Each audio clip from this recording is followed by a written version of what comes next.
Hi, I'm Erin Sarofsky. And I'm Austin Shaw. This is Between the Keyframes.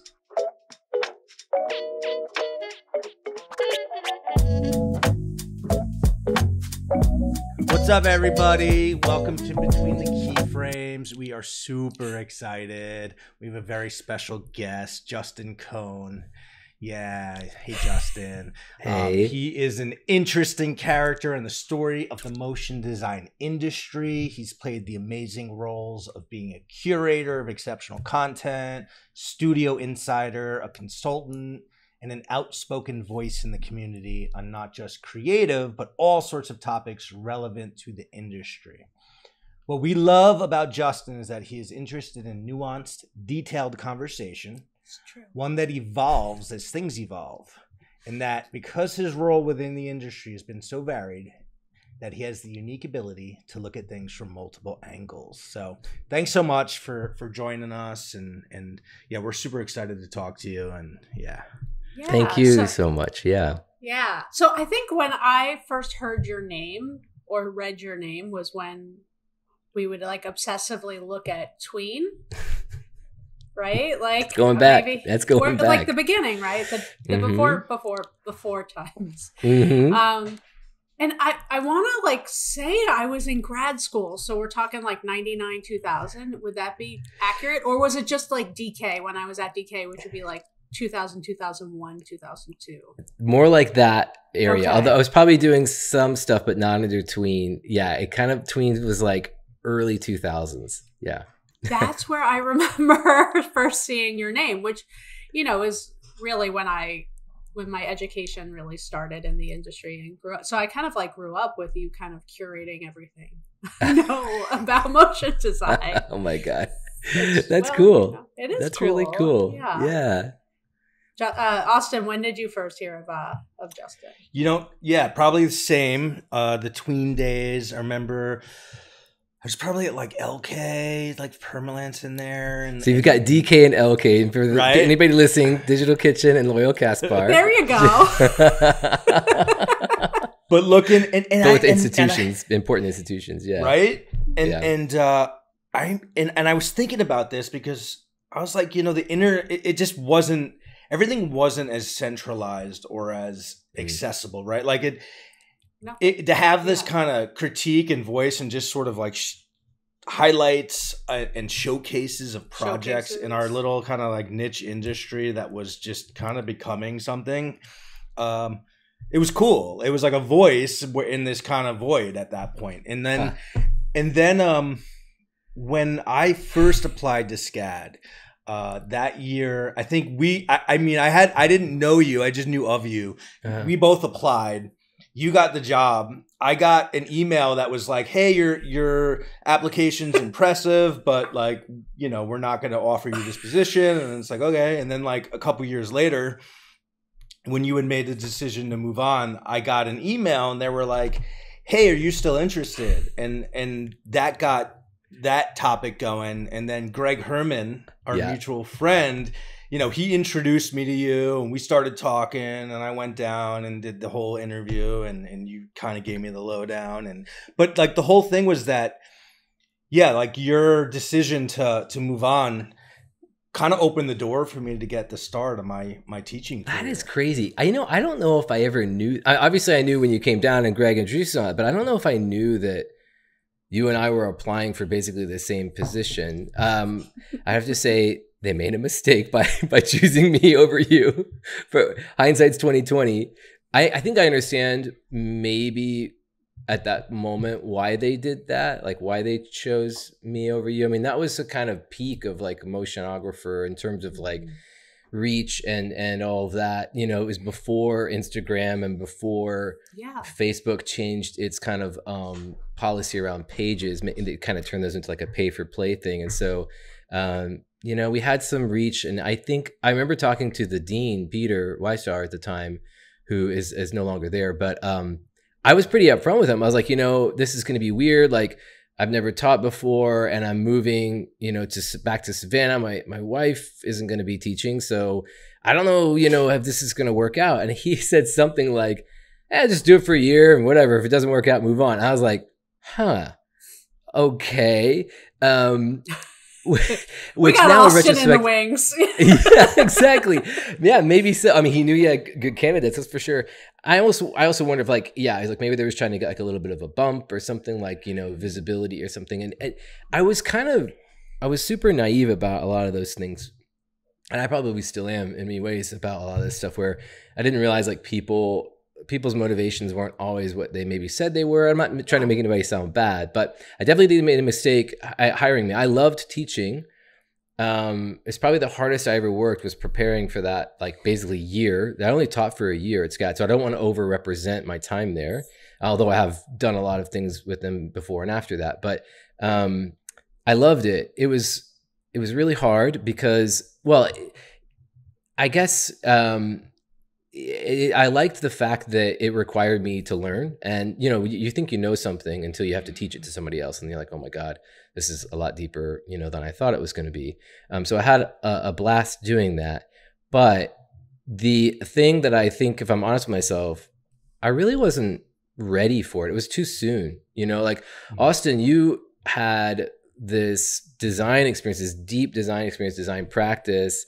And you know, you've been in the trenches and you led teams and stuff. And, you know, I really didn't have much of that under my belt. I had the kind of weird kaleidoscopic view of the industry that was somewhat valuable, but but for younger people or even grad students, I think it's a lot more valuable to have, you know, your background, your experience. And so I'm glad that you came in, and everybody I know that took classes with you was like, he's the best damn professor ever. And I was like, yeah, I know. Cheers. So it was good. Man, I appreciate all that. And I would just say, I disagree. It wasn't a mistake, man. It all worked out just right. All right. Favorite part was honestly working with the undergrads. I mean, I was a grad student myself when I was at SCAD, so nothing against them, but the undergrads, you know, they're so hungry and inventive and open and collaborative. Yeah. And I learned as a teacher, I probably learned more from them than I did as a student, like on the other side of it, you know, because as long as you're open to it, you know, they'll teach you kind of anything you want, and they have no fear. And so that was great. Least favorite part was, you know, some of the administrative stuff was kind of a bummer, but it didn't really bother me that much. There was one professor who I really didn't like. He knows who he is. You probably know who he is. And it made life kind of like difficult, unnecessarily so.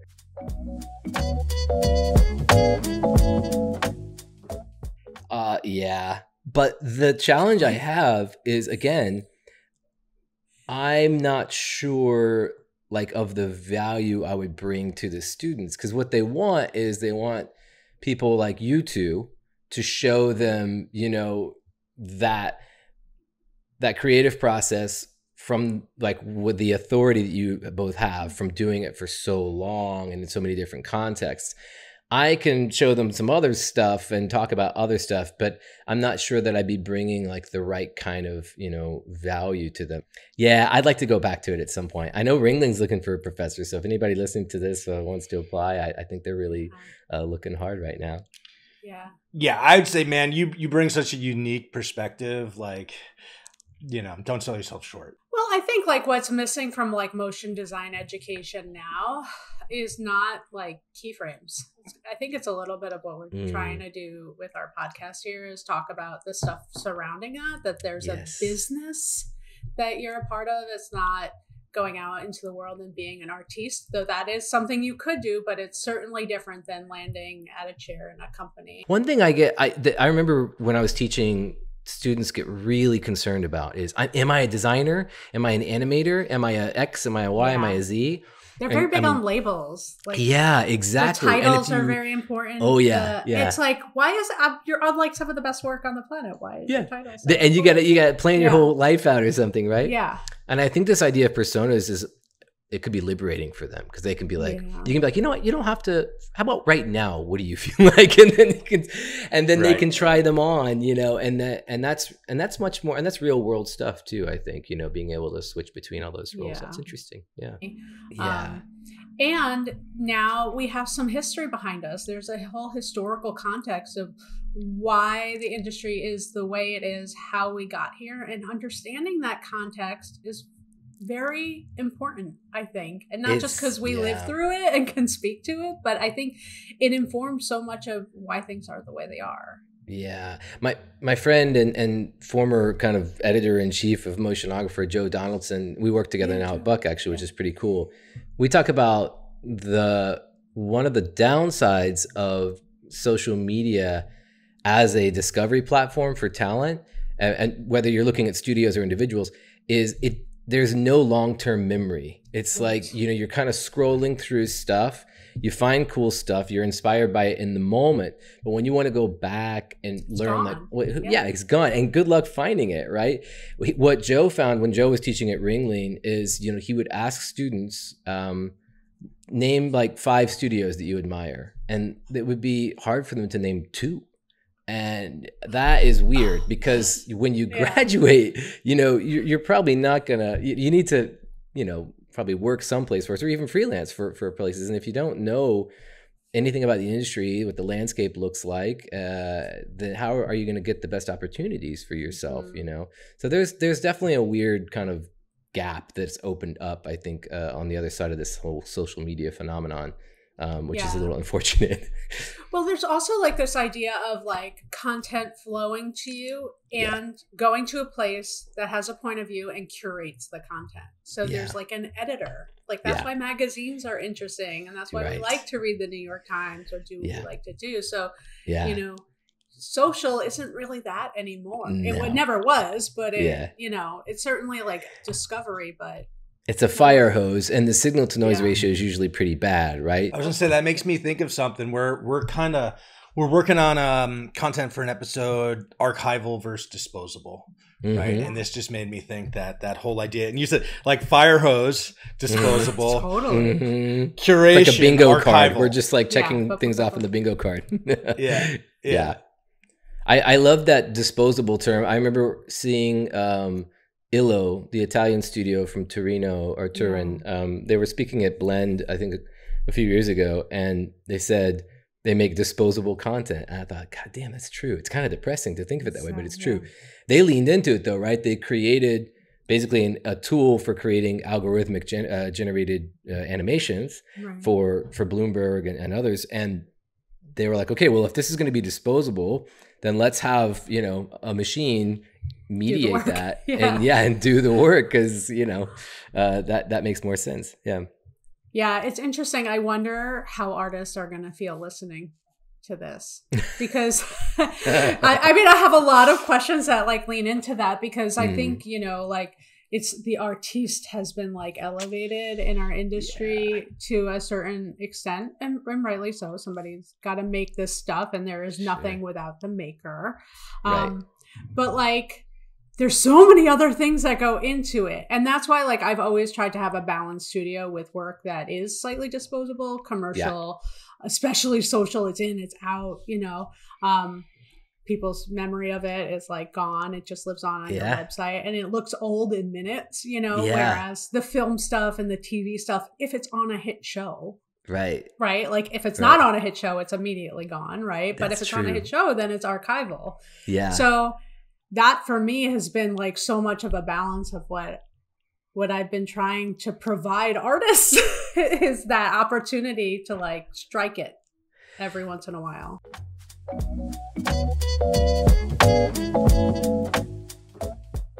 So this was like a really interesting thing, and I'm so curious about what it must have been like for you, because I experienced like a tiny little sliver of this. I didn't even realize it, but I made your cream of the crop list when in like 2005 or 6. And in 6-7, I decided to leave DK. And I started emailing people, and I just started getting offers like crazy. It was like everybody wanted me. And I was like, how do you even know about me? Like what? And I just, I kept that archive online of all the boards I was doing. And I was like, not only did they like want me, but the first question out of their mouth after they were talking to me about me was, how did you get on that list? because you started doing a studio list too. Yeah. And I was like, I don't know Justin. I don't know how he came across my work. I can email him because I can do that. Anybody can do that. But like, I'm pretty sure if you do that, that's not the way to get on that Right. list. So I'm very curious at that time, was that a blessing and a curse for you? Totally. I didn't really think about it much. Again, this was mostly for my own benefit. I was just trying to keep track, of the studios that I admired and the people that I admired and all that. And this was also at a time when, like, because it was the early 2000s, like the industry was pretty small. So you kind of could do it. Like you could really name, most of the studios that were working, at least in the major markets, and a lot of the individuals that were freelancing or whatever, and making work under their own name and stuff. So, but then I remember, I think I moved to New York after I finished up my MFA at SCAD, and I got an email from a studio owner who will remain anonymous, and who was like, "Hey, do you want to have lunch?" I was like, "Sure." It had happened many times before, where like studio owners like, "Hey, let's have lunch," and inevitably it's like they're just trying to, they want you to post stuff, or they, want to get on your radar or whatever. So it's okay. I was used to it. And so we had lunch, and I went back and checked out their studio space, which was gorgeous. And he said, "Hey, come over here. I want to show you something." So I went to his office, and I went around the desk, and he had up his, the website analytics, like the traffic analytics for their website, for their studio's website. 80% of the referral traffic was from the cream of the crop link that they were on. So 80% of the traffic that they were getting was because they were on the cream. And I was like, oh, I don't know how I feel about that. It's kind of weird. And a few weeks later, they got bumped off the cream. I had to make room for somebody else because it was always like a limited, thing. 10. And he got so mad, he got so angry because it was like drying up his number one like sales pipeline, I guess. At some point I realized like, okay, there's too many people now, too many studios, too many individuals. It's just like, can't really keep up with this. There's no way to quantify it. If people were to challenge me and be like, well, how come this person's on there?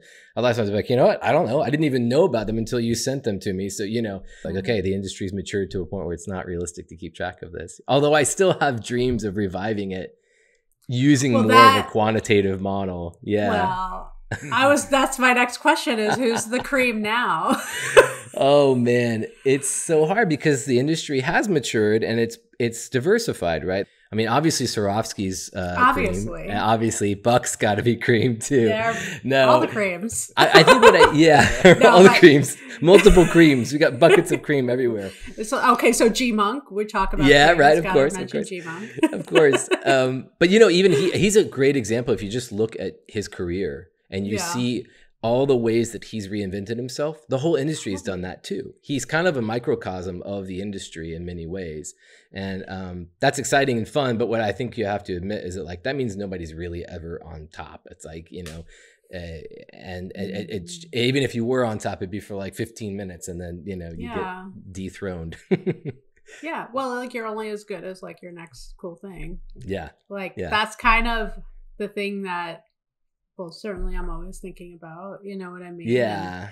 I have to be, but it's like, it's also like, I don't know. It's interesting because there was a bunch of years when I started my company that I was so focused on the company itself that, like a few years later, I'm starting to realize like all these people I'm pitching against, I don't even know who they are. Like they're companies I've never heard of. So every year I do a competitive analysis and I do a doc. I have this insane, I'm sure you'd love to get your hands on it and I'd love for you to take a look at it, but an insane document that just kind of outlines all the studios out there, who the principals are, how big they are, where they're located, what their social looks like, how they talk about themselves. Yeah.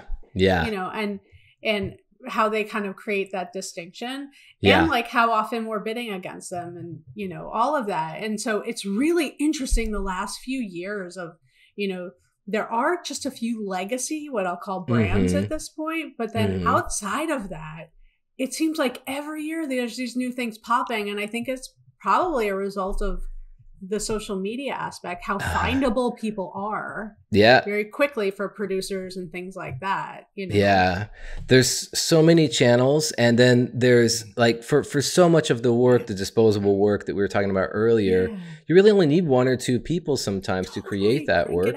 And so you've got now, every call Austin. There we go. All right. every you know, and so every studio is really just, you know, one or two people with occasionally some friends they pull on board. Right. What I have seen though is that it's been really tough for a lot of mid-sized shops, and mid-sized to me is like 8 to 30, 8 to 40 people, because that work that can feed that beast, you know, is harder to find. There's more competition for it, and then big tech, you know, it's funny. It's like big tech has sucked up so much good talent. Like when people ask like who are Buck's competitors now, the answer is our clients. And I mean that in the best way.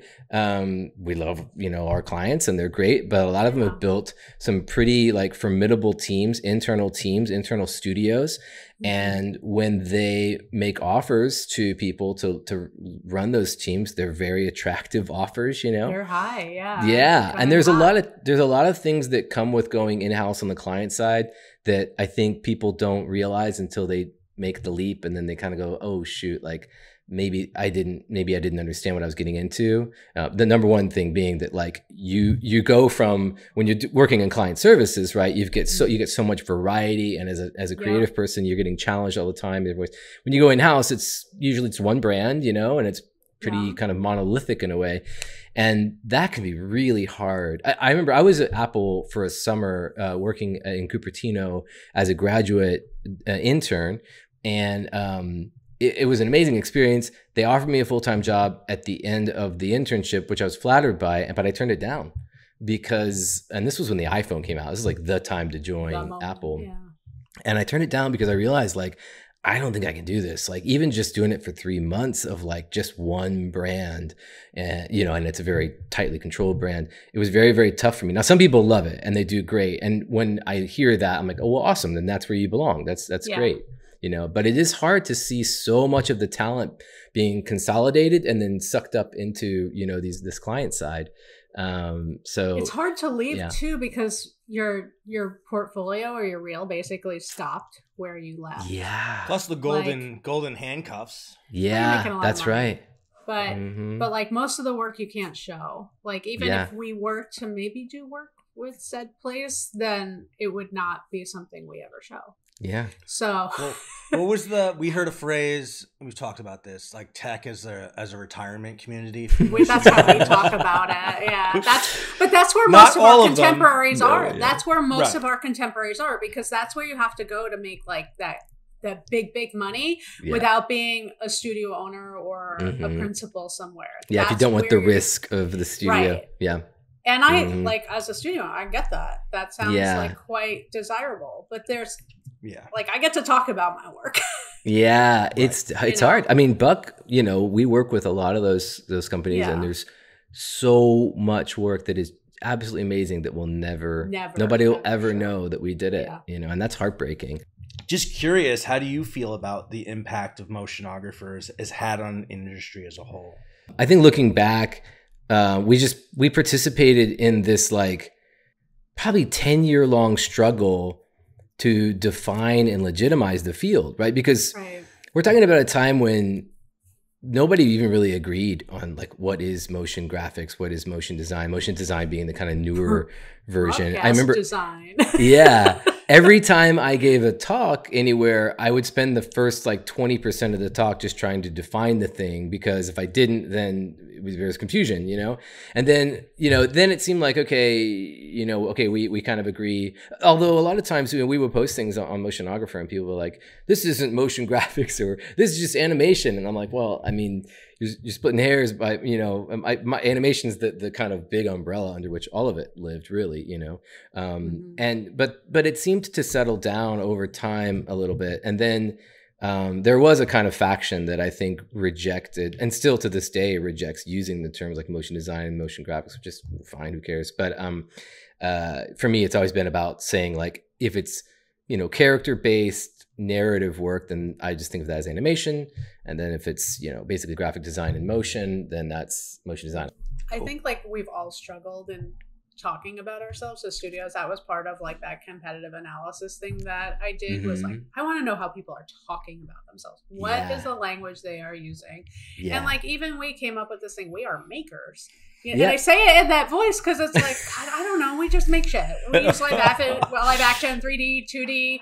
Sometimes we're doing characters. Sometimes we're not. Like, I don't know. We're just making stuff. Sometimes we do print stuff. Sometimes, and it's going on all the platforms and all the places. If you start to say very explicitly, like, we are a motion design studio, you don't know what that term means to other people. To anybody, it's going to be very limiting. Maybe it doesn't allow you to be exposed to other experiences. On the flip side, if the client can't figure out what it is that you do, then they're not going to reach out to you. So it's always a balancing act, and we struggle with it. We basically are in a state of like continual personality crisis because we don't know how to, talk about ourselves. It's interesting to think that Buck has that too, because for me, it's like, when you say Buck, I like have an immediate visual of what you make and do. And that's maybe your struggle right there, is that they were more than cool characters. I found that like most people, clients or just external people, can only hold like 1 or 2 ideas about your company in their head at a time.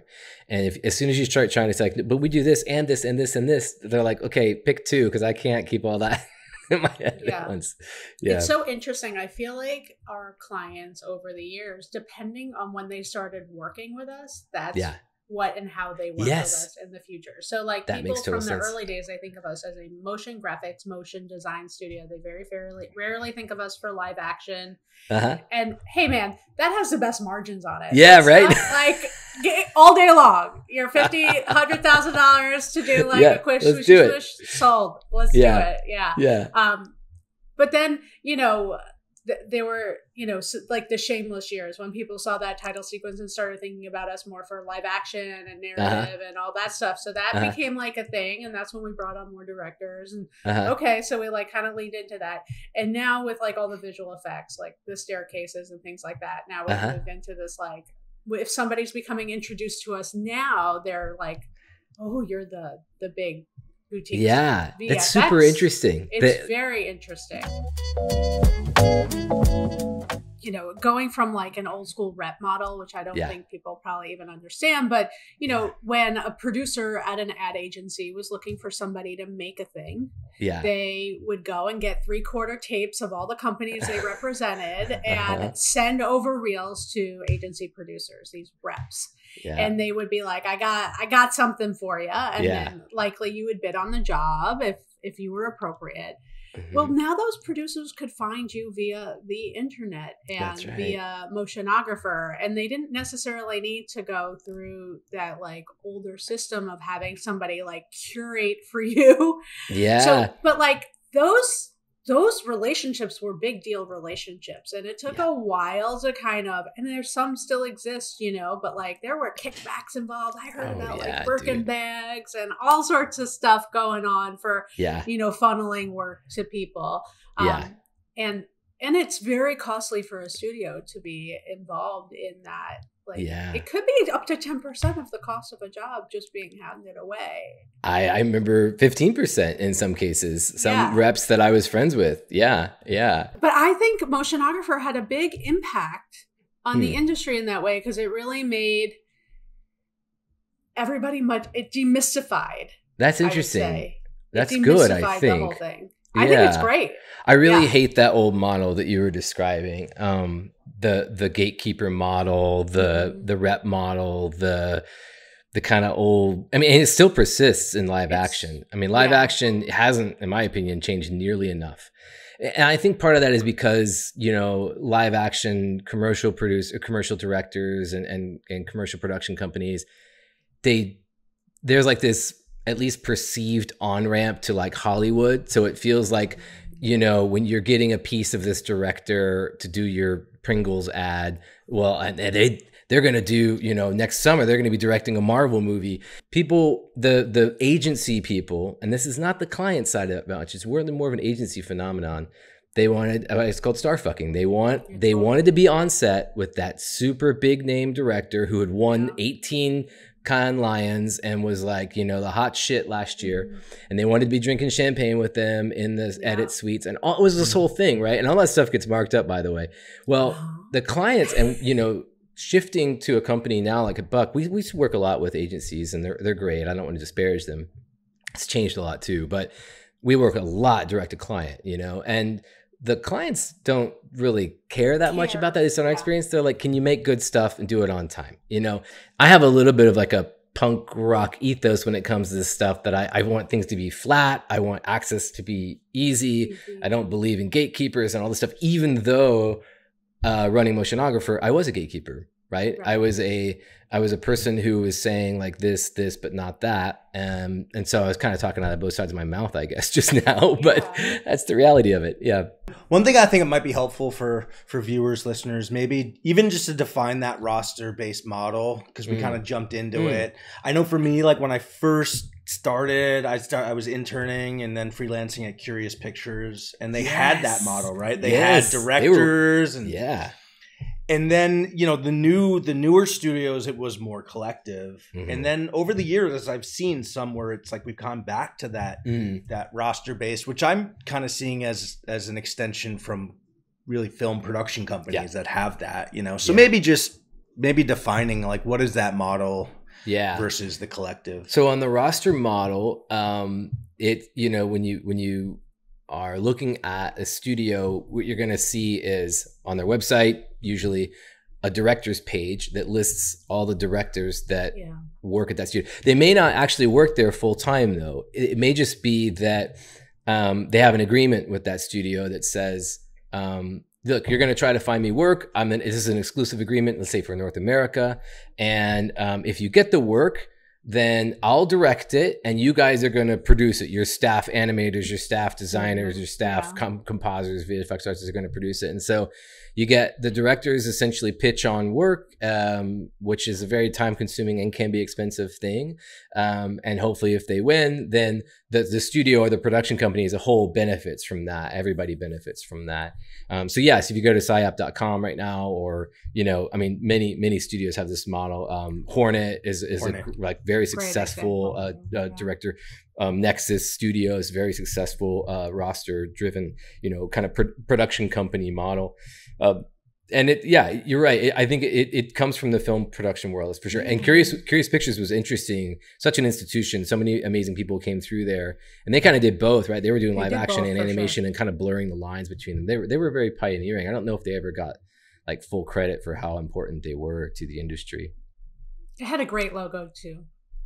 Yeah, because I remember and a great space, like right on. Oh my god! Yeah, Lafayette, cool space. Lafayette at Astor Place. Yeah, I'll tell you what. When I went over there to interview to get an internship there, and this was, I don't know, early 2000s, right? So, and I tell my students this because I'm, you know, basically the head of CG at that time was Boo Wong. I don't know if you know Boo. Yeah, Boo. Yeah, of course, Boo. Yeah. Yeah. And yeah. Oh, yeah. So, yeah. And now she's at, I think, Unity now. But, you know, basically I had really bad motion, right? Like I had like one After Effects class. And so anything I did in motion was garbage. And then I had like so graphic design, but I had like really good sketchbooks because that was my whole undergrad was drawing.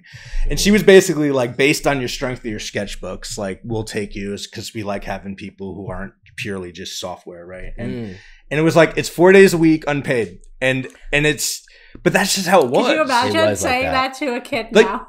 That was just the way it was. Like nobody got, and I was like, yes, I have to be here. I have to be at this place. It's the apprenticeship model that goes way back.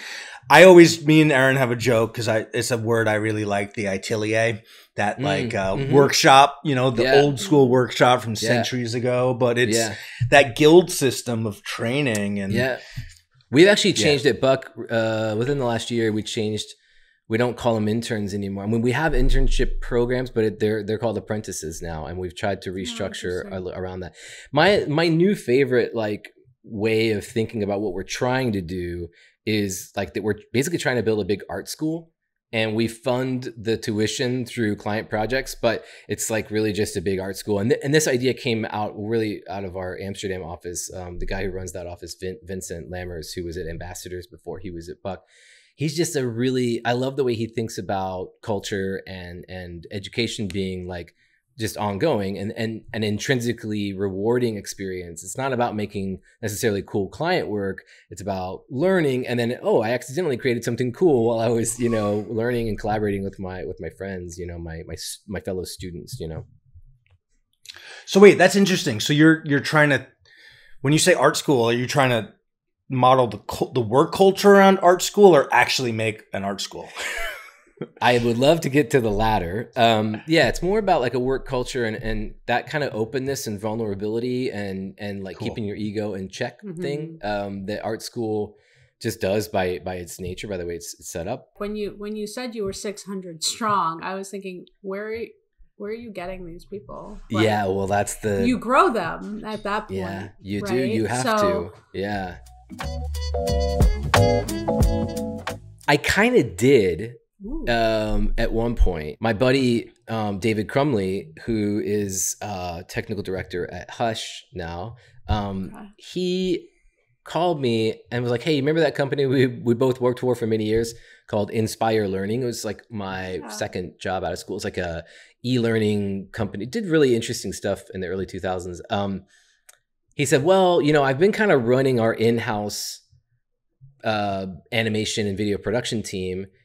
And I had this idea of spinning it off into its own company with a little bit of support from Inspire, from the parent company. And I was thinking like you and I could run it." And so after thinking about it a lot, I said, okay, cool. So I moved to Austin and we started this studio called Houndstooth.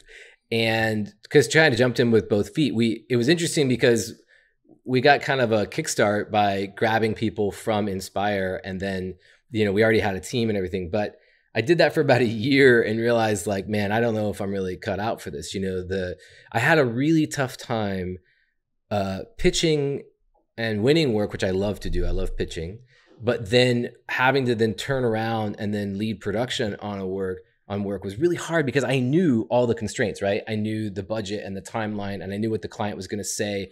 And so it really hamstrung me. And this is just a personal hang up, I guess, but it's persistent. It really made it hard for me to feel like I was doing a good job in all of that. And so I can't really say that I started a studio on my own or anything, but I got a bit of a taste of it. And to be honest, I don't think I'll do it. I think I'm too old for that now. If I did anything, I'd probably start a product company or join like some Web3 or crypto company or something like that. But I can't imagine leaving Buck. Really, it's the first time I've ever had where I'm like, I'm just going to be here until they fire me, until I'm like too old to work anymore. Yeah, that's a good question. Yeah, because this is the first time I've ever been in like really traditionally like what's called a communications role. Right. But they knew that like my background's in creative leadership or whatever, entrepreneurial stuff. And so we kind of created the role together. So I don't really do much traditional comms. So it's not like PR and that kind of thing. Right. A little bit, but not much.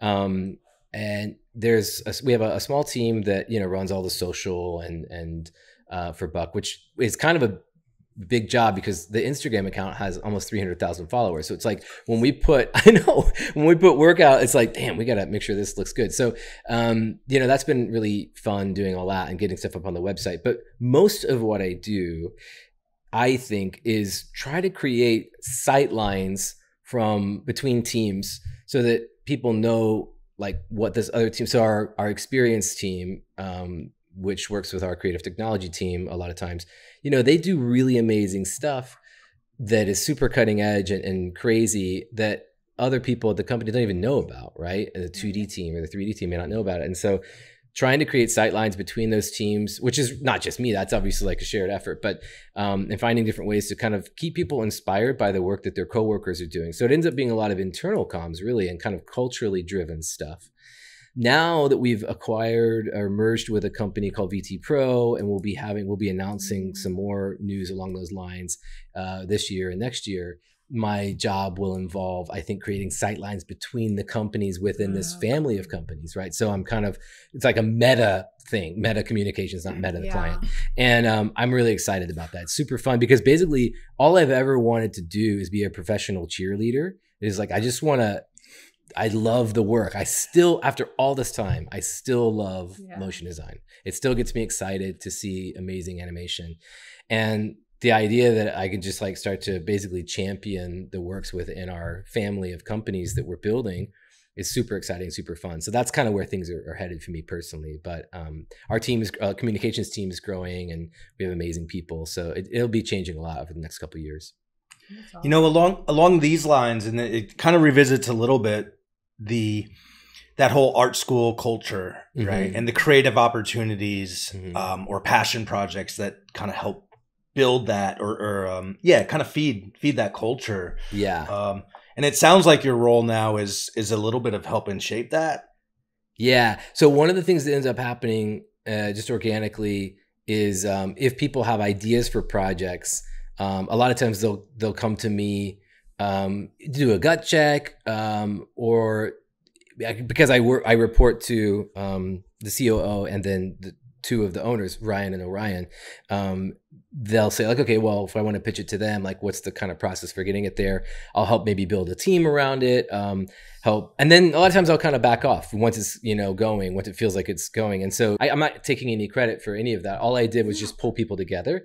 But sometimes that's all you need, because everybody's so busy. Jobs don't get done without producers. Yeah. And that's that's actually, I think if you were to look at what I did on a daily basis, it's like a mix between like a producer and an EP, but for like all the stuff that falls between the cracks. The coolest thing that happened recently along those lines was, I think it was last year, the LGBTQ employee research group. We have these employee resource groups around certain, kind of cohorts or whatever.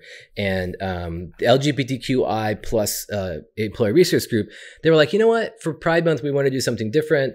We want to create a zine, like a printed zine that celebrates kind of underrepresented voices from history that, that were LGBTQI plus folks. So so everybody basically like pitched a historical figure, and it was like some of them went back to like ancient Mesopotamia, and then but then they had like more recent people, and Freddie Mercury was in there, and people that maybe had struggles in their lives around these identity issues. And so this project snowballed. It became like, at first it was just within the employee resource group, and then they were like, well, there's a lot of interest in this. So we started pulling in illustrators and designers and everybody from all over the company. And then people had to write about all these historical figures. So then we had producers and people writing, and then it ended up involving, I don't know, 50, 75 people. It was expensive. We had to produce, we did sell them and then donate all the proceeds to a collection of different organizations. But to me and to the partners I know, once they saw the energy around it, they were like, oh, okay, shit, we gotta, what do they need? Let's make this happen. It took them a while though, because I wasn't really part of some of these early conversations, but I think there was resistance. There was probably doubt, like, a zine? What are you talking about? Like, we're like, we moving images and stuff. But then, once they kind of sold the idea through and it finally, kind of got its fuel, I think now looking back, it's like, well, that was one of the better things we've done recently.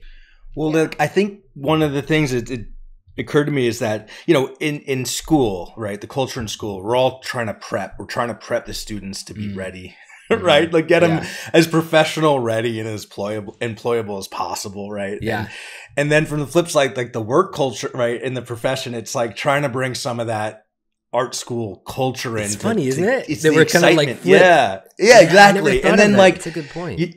And it just occurred to me, and we've seen some of these synergies, like when Erin, right, we bring Erin to do a workshop, right, or Erin and I co-taught a class this last year, and awesome.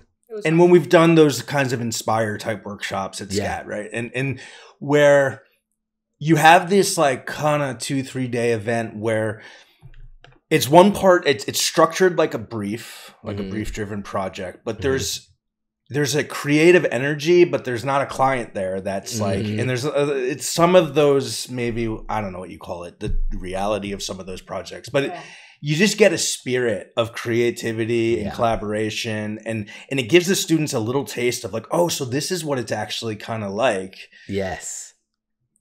Yeah, it's kind of neat. I don't know. It is probably really a topic, cool. And it's something specific to working in a studio environment that I think you can both relate to. It's like when you're just on your own, like maybe you're making disposable content, you know, that's cool too. You can make a really great living that way, but you do miss out on that communal spirit that I really felt it not having it during COVID and being in lockdown and not being able to see people and all that. And just recently I was in New York earlier this week, and just being in the office and like, you know, you're walking past everybody's monitors, and you're like, holy shit, what is that? What are they working on? You know? And then you have coffees and teas and little lunches and things, and they don't seem important maybe at the time, but they really are. And it changes the way you think about I think it gives you longevity that is not possible otherwise, or that's really hard to maintain otherwise. It's part of the sustainability of a long career. Like you got to get refueled. Yeah. And you do that with other people a lot of times, or you take a break and come back. You know, some people do that too. Yeah. That's my worry about the full-time work from home thing, especially for people earlier in the industry, you know, at the beginning of their career. They're not making these relationships and creating like non-work related interactions and experiences. These are your future network that it's so important. It's so important when everything is scheduled as it is when you're working remote. It just robs you of all those serendipitous encounters that, you know, even if it's just like you're talking about the movie you saw last weekend, that enriches your life. That's about it's being human, you know. It's like we're not robots, you know. It's not all about work and everything scheduled all the time. And that's my biggest problem with the kind of like full remote thing. As a full remote person, you know, it makes me anxious. Yeah. We didn't mention that your undergrad was in creative writing. Yeah. So what drew you towards motion design to begin with? Well, I probably shouldn't have majored in that. I think I didn't understand that you can, really like have a career in design. You know, when I was in high school, I was the editor of the literary magazine. And I remember taking the computer home a couple times to lay out the book, to lay out the literary magazine. And I thought at the time, I was like, this is cool. I'd love to just do this all the time. But that's silly. You can't do that all the time. This is a high school literary magazine. Little did I know you can do that all the time. But I guess I didn't have exposure to it. And so I did what I knew I was good at, which is writing. I always had kind of success in that in school. What happened is during the kind of peak of the dot-com bubble at the end of the 90s, my friend was like, hey, come to Austin for the summer, do an internship with me at this company. They're going to be huge. Everybody thought they were going to be huge. And they were doing voice over IP, which is like the least sexy thing. But at the time it was like cutting edge stuff. And we were in their marketing department, and my friend was doing web development, and he was like, I need help with design, and we need to do some animations for like events. And I was like, I don't know how to do any of that stuff, but let's figure it out. And so I cracked open like Flash 3.0 and like learned, that was my first timeline. And then I started to understand, again, through like, places like MoGraph.net and things a little bit later, that like this field was an intersection of everything I loved. It was, it's sound design and music composition, which I still think is the basis of every good project. It's storytelling, it's filmmaking and animation and design and cultural reference, all these things. It's like, I don't know of anything like that incorporates so many different disciplines like motion graphics and motion design does. And so that's what drew me to it. I think it's what draws most people to it, right? Is like this multidisciplinary thing. Yeah. Well, there's a little follow-up. I mean, we gotten pretty far from your undergrad in creative writing, but the follow-up to that was, do you think writing is important for motion designers? Yeah, I think it can be. I think if you're client facing, I think it's vital to have like baseline skills. If you're not client facing, but maybe you're in a lead role, it's helpful, mostly because it helps you be specific about what you want and what you're trying to do. But I'm not one of those people that like, just because, I come from a writing background, thinks that, everybody should be a writer. I think some people are way more effective visually or way more effective just, speaking than they are writing. I think that's okay. But I think as soon as you step into those client facing roles, if you're not good at writing, you better find somebody who is. And I've seen that. Like a lot of times, like several places I've worked, the CD would be, on a pitch, and they would know that like, okay, I've got an idea here, but then the EP would help. And the EP would be like, the stronger writer of the two. So as long as there was somebody who could pick up that slack, it's just really important because now, so often you just lob these pitches over the fence. You may not even get to present it in person.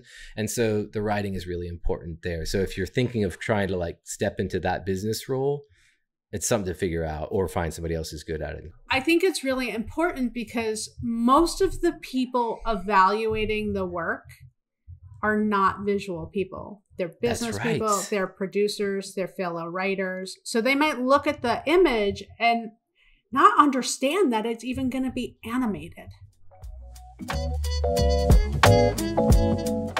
Yeah, it's a good question. And I've been beating this drum for so long, and it's interesting. I sometimes get like pushback. I've just said that like producers and EPs, but producers enable you or should enable you to do the best creative work you can do. Right. They're, when they're good and you trust them, they let you focus on what you need to focus on to do the best work. And the pushback I get sometimes is, oh, all they do is just nag and check in on things they shouldn't be checking in on and all this. I'm like, okay, well, yeah, I don't know which producers you're working with, but good producers know how to how to do that. Yeah, they know how to build trust with their teams, and they know that they're, they have to do the tricky thing of defending the client and defending the creative team. And that's really hard. And it's really difficult to find them. And then also make sure that they're like, organized and can, run the budgets and all that stuff. And then those are all become magnified with EPs who I think I'm always, it's tough to do, to run a studio without an EP or somebody functioning in that role. Because that, again, generating new business and doing that the right way, so you're not overloading the studio or making bad deals or taking on lame work, is really, really difficult. And when you find somebody who can do it, it's like, okay, that should be, that person's worth their weight in gold, And that's why I say like they're a nice founding partner if you can make it work. Because if you find an EP who can do all that, you're setting yourself up for success. Totally. One thing I've seen work, and I'm sure maybe you do this too, is like, for producers in particular, promoting within works really well. So at Buck and PsyOp too, a fair number of producers actually came through other channels. Like sometimes we had like kind of client service people at PsyOp who would be at the front, and then or coordinators who were kind of doing, a lot more kind of on the ground, making sure, things were set up here and there for shoots or whatever it might be. And then our senior producers and EPs would be looking at these people and be like, they've got the, if they have the right temperament, and they've got the snap, then like we would make that offer to, it's like, well, have you thought about, moving into a producer role? And it worked a lot, it worked really well. So you can treat those kind of operations people, at least the kind of like ground level operations people, as an on-ramp sometimes, and it works, Well, that role has had to be this apprentice model because there's no schooling for it. No school for that. That's like what's still missing there's in no the schooling online for it. Education or yeah, because you have those kids where you're like, okay, this is clearly a passion of yours. You're the one that like organizes everybody for the shoes. It's like you are a producer. Yeah, because they're creatively inclined and they need to understand all the things and how things are made. But like, maybe you're not the maker. I remember feeling bad because at SCAD, you would see this all the time. Like you would see these kids who just like naturally were like leading these groups and putting things together.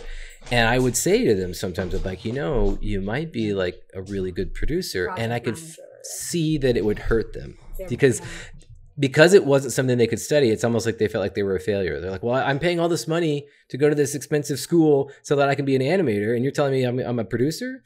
And I wish we would, normalize this idea that like producers are vital to the success of all these jobs, Like who accepts the Best Picture Oscar? Not the director, not the actors. They all get on stage, but the producer. That's a really interesting point. Motherfucker. That's right. That statue. Yeah. That's a really interesting point.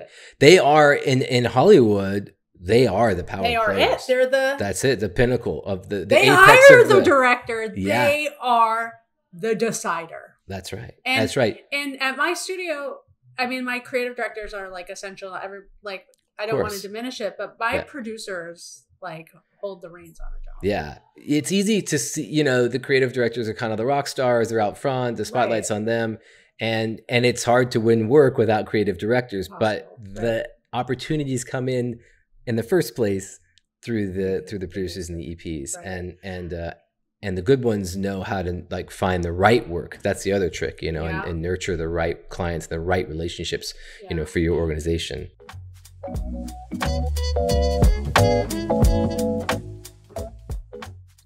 So this is assuming like you're maybe at a certain size where, you know, you've maybe got enough work coming in, but like, and these are kind of more like part-time things, but things that I think fall between the cracks. One of them is an archivist. So we don't have that right now. And we're trying desperately because we make so much work and it kind of just disappears into some server somewhere. And it's really hard to go back and find and reference. Like a master's library. Yeah. All those things and have it tagged and searchable. And not only that, but the credits too. And there's all this, you know, to kind of tie all that together. One of the things that I saw the value of, you know, working at some bigger shops is like really having somebody whose main focus is client service, because from the moment, and this is now that we're getting back to people coming in person, this was irrelevant, I guess, for a while, or less relevant.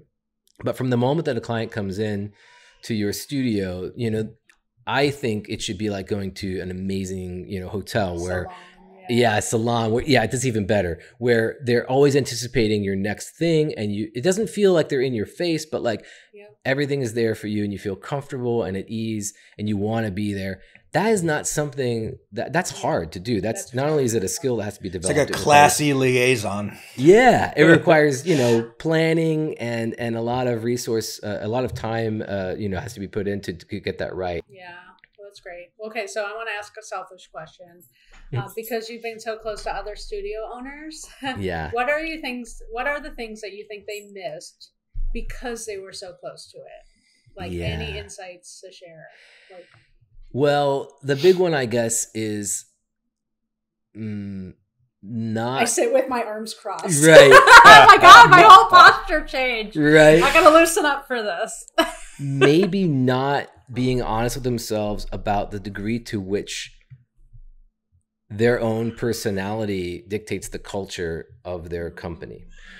I think that a lot of people think that culture is like bottom up, and there are many aspects of it that are, but whether you do it intentionally or not, as a studio owner, your personality trickles down a lot. Oh, and yeah, it's top down. Yeah, and it really is top down. I would argue that it's more top down than it is bottom up. And I've just seen people who kind of like are in denial about that. They're like, well, no, we're good. Everything's good. Like, you know, like we have a ping pong table and you can skateboard in the hallways, you know, like, dude, that doesn't matter. It's, you know, when you lose your temper or you act dismissive or whatever it is that you're doing, that speaks, you know, volumes about the culture and the workplace, and it has way more impact than I think some of those people are willing to admit. So then, you know, they have to be really open to criticism, which not everybody is, and all that. So that is something I've seen, you know, again and again with studio owners, reminding themselves and their employees that it's not always about the best creative idea. Like sometimes the best creative idea isn't what wins you the job. It's trust, it's the ability to deliver, it's listening to the client and like, okay, well, I can see why they don't want the cool thing we pitched. They want the second thing that isn't that cool, and not getting upset about it. And like, you know, trying to like find the fun in that, find the joy in that, I think is really important.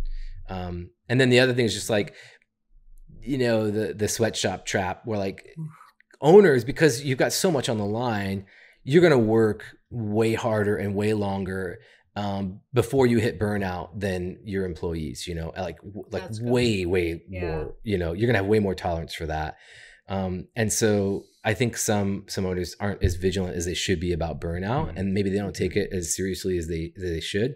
The other thing that's related to that is like, as an owner, you don't often question your purpose because your purpose is clear. You need to run the business. You know, you've got people relying on you, and you need to like keep the lights on, and that gives you a great sense of purpose. It will get you out of the bed every morning.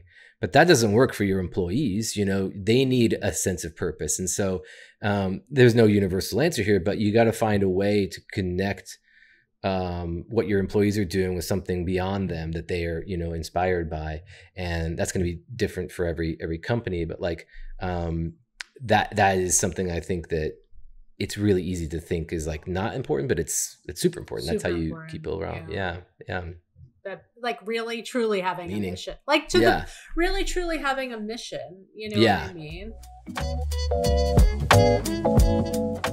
And something Erin and I have talked about is that even with graphic design, because now I'm teaching in a generalist design program, right? And sort of thinking about that you can't really have graphic design now without motion, right? It's true. Yeah. No such thing. It's so interesting being taught now. I think even at SCAD, the graphic design programs, they had like their own little motion something. I'm not sure if they do that anymore, but I knew they were playing with that for a bit. That's really interesting. Yeah. We were joking earlier about the fact that producing or project management, whatever you want to call it, isn't taught in schools. I'm still baffled by that. I can't believe it. No, and I think if it was a class, I think they film do it in has some. But that's a different producer. That has it's true. It shares maybe some like passion points. Yeah. But like it doesn't share practical bidding, scheduling, understanding a motion designer, client, all of that stuff. Yeah. And if that class ever was offered, you know, at a school, I would say it should be like required for everybody. Even if you know you want to be an animator, you got to take that so you have an appreciation for it, you know. And then one thing that, you know, especially for people who don't go to art school or kind of self-taught, I think taking some time to learn art history is incredibly important. It gives you the language of critique, and it teaches you how to see. Well, also, and likewise, like our clients don't speak necessarily in social media, right? So they're going to say, "Oh, it's like a Warhol or a Rembrandt or a Duchamp or something more obscure," and they might reference like Coco Chanel. They might reference all these things. You have to be able, like on the fly, to just really be a liberal art. Knowledge base. Yeah. And then I think everybody should study music composition. I think everybody, even if you suck at it, as I said before, I think it's foundational to any good motion project is the audio, not just music, but sound design as well. And once you see that, you won't take it for granted anymore. You'll understand the importance of rhythm and timing and evoking emotions, you know, through these, like it's the oldest art form we have, you know. And it really it's only going to make you a better motion designer to study music that way, I think. You know.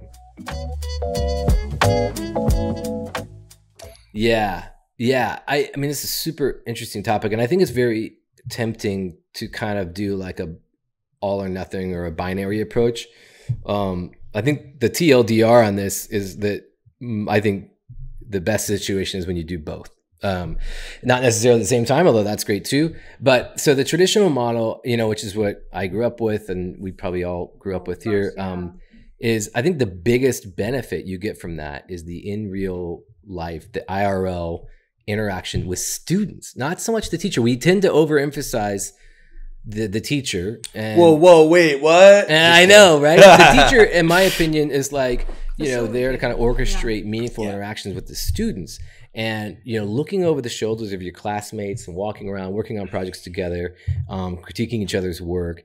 In real life, I've not seen it come close online. Like, you know, Joey Kornman, who runs School of Motion, and I are friends, and he's done a really great job building, I think, a really interesting kind of hybrid model. And so, but still, there are shortcomings there. You know, you can't, it's just not the same. It's the same thing we were talking about earlier when you're in the office with somebody and you have these kind of all these serendipitous, you know, things that can happen because you're there in real life. So that's a huge, huge, huge advantage to traditional education. And I think because of those interactions, the other thing that happens organically is you build a network of people who are your cohort. You're going to end up working with these people for the next 20 to 30 years. And you're going to get jobs from them. You're going to give them jobs. You're going to help each other out. And that's huge. That, again, is really hard to reproduce in a purely online environment. The obvious con of traditional stuff is it's too damn expensive. I don't know why art schools have become more expensive in many cases than, you know, Ivy League schools, and it's a big problem for access and equity, and you know, I know that many of the schools, SCAD included, have created some really aggressive programs to help, you know, even things out. And so I don't want to suggest that they're not doing enough. They are operating a business as best as they can, and it just happens that students have to foot this massive, massive bill. It's $200,000. You know, if you're an undergrad, you know, all the things thrown in, it's easy to rack up $200,000 of expenses. That's just ridiculous, you know. Too much. It's one of the reasons I'm teaching at a public university now. That's what I wanted to get to, is like there's this massive opportunity at public universities, vocational schools, to kind of fill a gap here, and to really be the premier place for finding new voices and diverse talent and exposing people to careers that they didn't think were possible.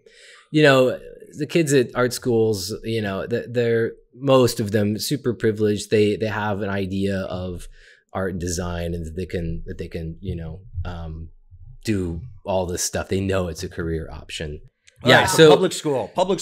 Yeah, public school. I think there's just a massive opportunity. There's a great, actually, Freakonomics, the podcast Freakonomics, has a 3-part series about higher education. And so if you're interested in this topic, you know, anybody who's listening, I highly recommend checking it out, because they talk about how things are changing and how, you know, there's a real need and an opportunity for new forms of education. And I think it's going to apply to design schools as well. We've been trying to reach out to historically Black universities, which don't usually, like, oftentimes don't have like a dedicated design, definitely not dedicated like motion design or animation program.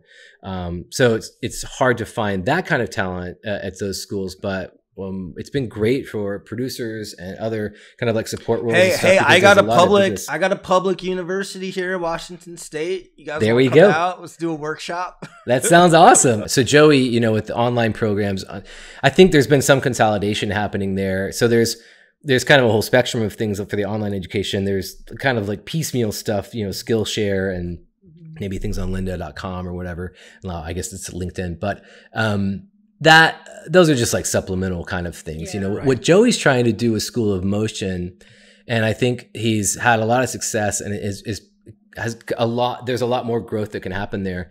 It's pretty interesting. Like, he has genuinely taken people from around the world, many of them outside of the United States, and given them a way to enter a field that is pretty intimidating, you know, if you don't have any exposure to it. And he's created an environment for them to interact and work with each other. And everybody that I've talked to who's gone through those courses has really enjoyed it and felt that it was worth the money and time that they put into it. Many people don't put as much time into it as they want. That's the main problem with online education, is the completion rates are terrible, because life gets in the way, and it's too easy to kind of bow out because you don't feel beholden to it, you know? But that flexibility, it cuts both ways. You know, it's great because you can work after hours, but then it's bad because you can always just say, I'll do it tomorrow. If you're really interested in becoming the best you can be, look at all of them. Don't buy the hype that it has to be one or the other. I agree with and that. Know how you learn, know how, you know, all those things. And also know that you have time. You don't have to do it all at once, you know? Like, you know, especially with the online stuff, it's going to be there for you. Maybe go ahead and do the traditional thing, go out and then start to feel like, okay, I've got a hole in my education here or there. Can I fill it, you know, online? Maybe partially, you know? And for someone who's, maybe like they want to make a change. They can't, maybe they got a family or they got responsibilities that they just go into 4 years. It's just not going to happen. It's an option that did not exist before. Yeah, which is great. Yeah. I'm working on this long-term like art project around Midjourney, where I'm basically like trying to flip the script. So Midjourney learned, you know, how to create images by ingesting millions and millions of images and text that goes along with them. And so I thought, well, what is it that I want to learn? I've never had a fine arts education, so I don't know how to paint. I don't know how to draw. I thought, okay, Midjourney is going to be my teacher. I'm going to give Midjourney some prompts.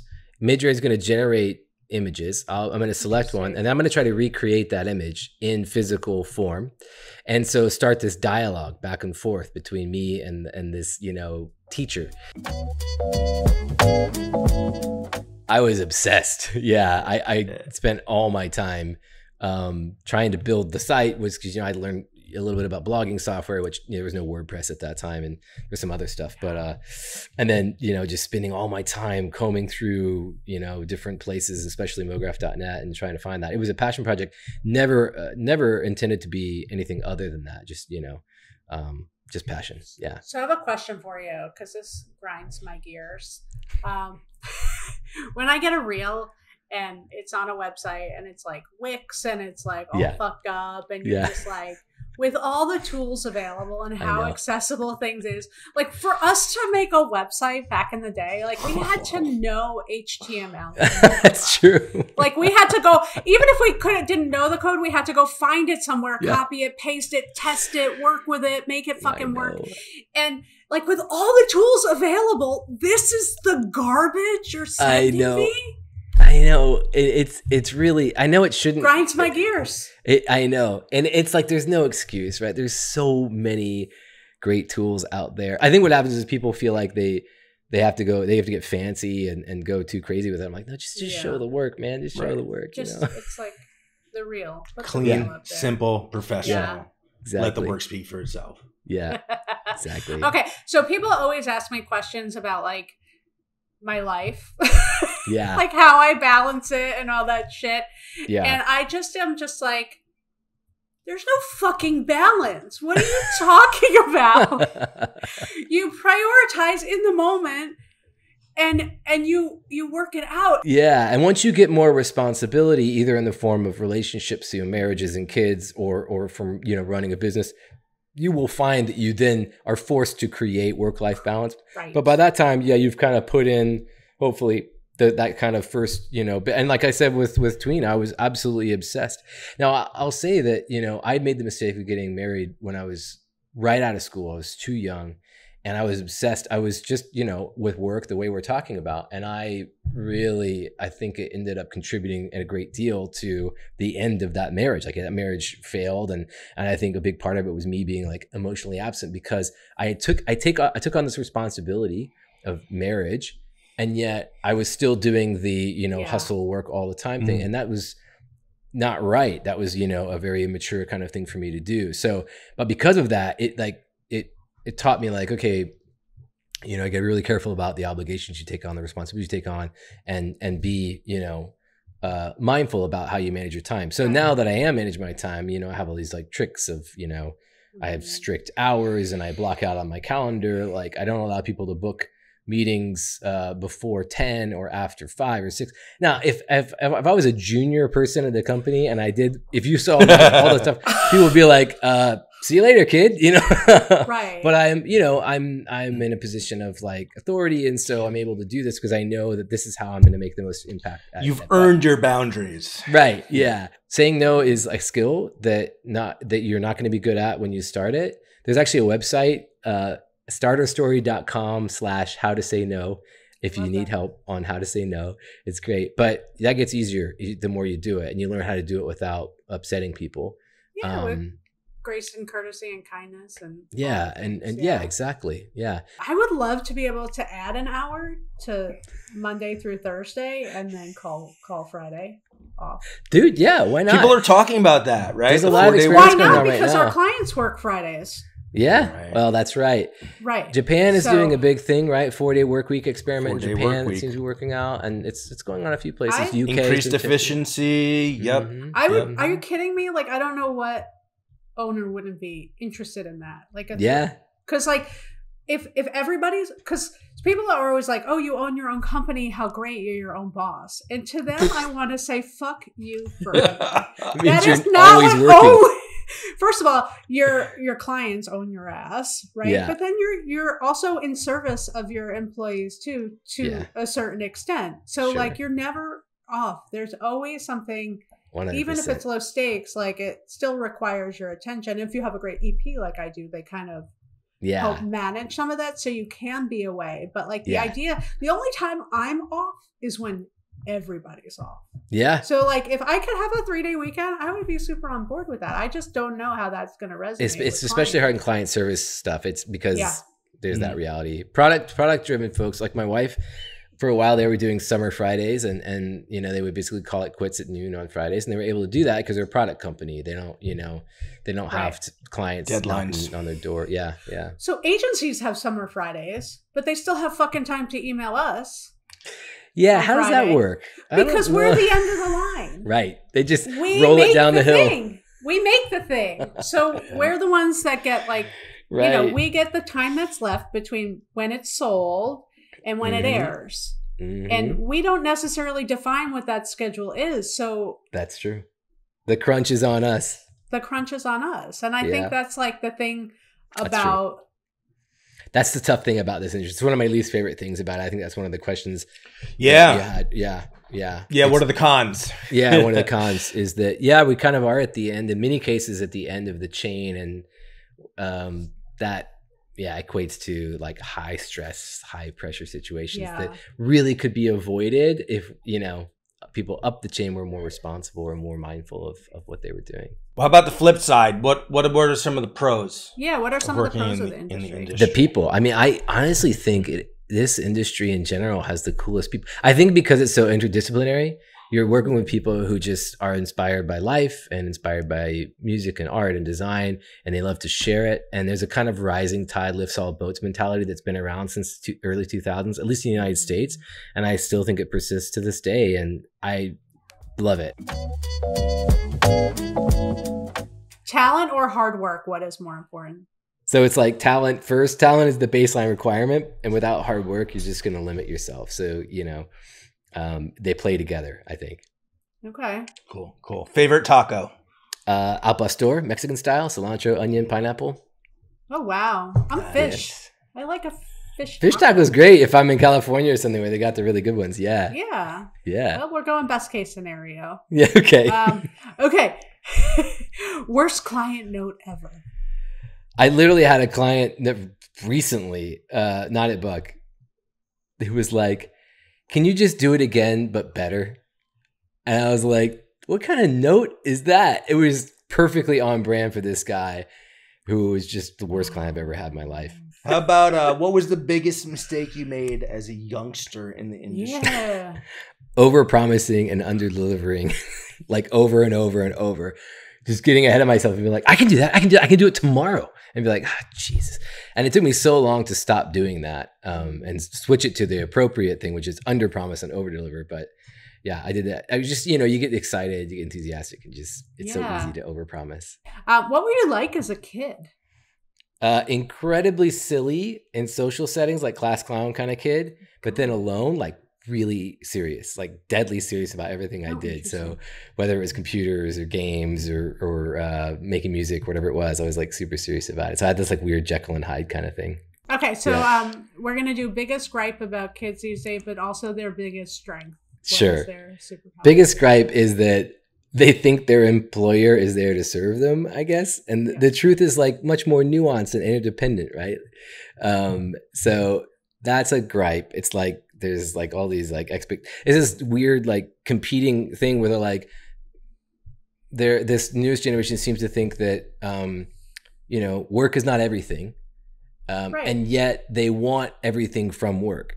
And so it's like they want work to be their parent and their best friend and this other thing, but they also kind of are like, yeah, but also like, you know, keep it all at arm's length. It's kind of hard to have it both ways. And so I find that is a little frustrating sometimes. But what I love about the newest generation is that they have no creative boundaries. Like anything is just like anything's game, mix this, match, you know, that, grab it here. Doesn't matter where it's coming from, whatever medium, new, old. And I love that. Like there's also like kind of less judgment, I guess, because of that. There's like a little more vulnerability and all that. And that's huge. And I think it really unlocks like a whole new level of creativity for most teams. So that's cool. Yeah, anyway. So we were going to close with this question because I remember you would always ask this question, I think, at the end, like when you interviewed me with the Design for Motion textbook, you know, you would end with, what is the future of motion design? So we wanted to throw it back at you. Yeah, I'm super interested in this. I mean, I think it's real time for one thing. I think that we'll still always have like rendering and pre-rendered, you know, work that we're doing. But I think the real future, the exciting growth is going to be in real time. Yeah. And that's tied to, you know, it's going to be fully immersive, however you want to define that, either through VR, AR, XR, or at, you know, the scale that we already see with larger canvases, you know, massive LED displays and things like that. So the work will flow like around you and through you more than ever.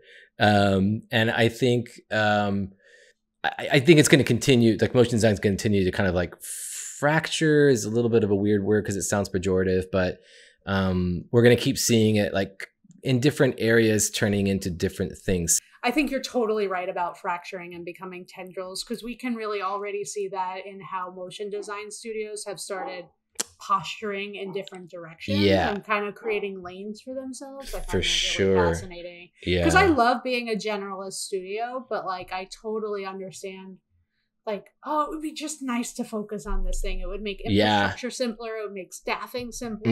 You know. Well, that's awesome. Well, this has been fun, you guys. Yeah, thank you. Sorry we went so long. I'm a little long-winded, I guess. Sorry. No, man, we appreciate it. Yeah, cool. This is great. This is, I was saying to Austin before, like, I can't wait to talk to you because I feel like I'm gonna learn stuff. No, that's what I thought when I was gonna talk to you guys. And I was just like really and kind of nervous about it too, because I'm like, okay, I'm gonna come out of this with like, I have to think about this more. And that's a good thing. You know what I mean? Well, you've both challenged me on this. This has been great because I've definitely learned from this too. This is awesome. Aww.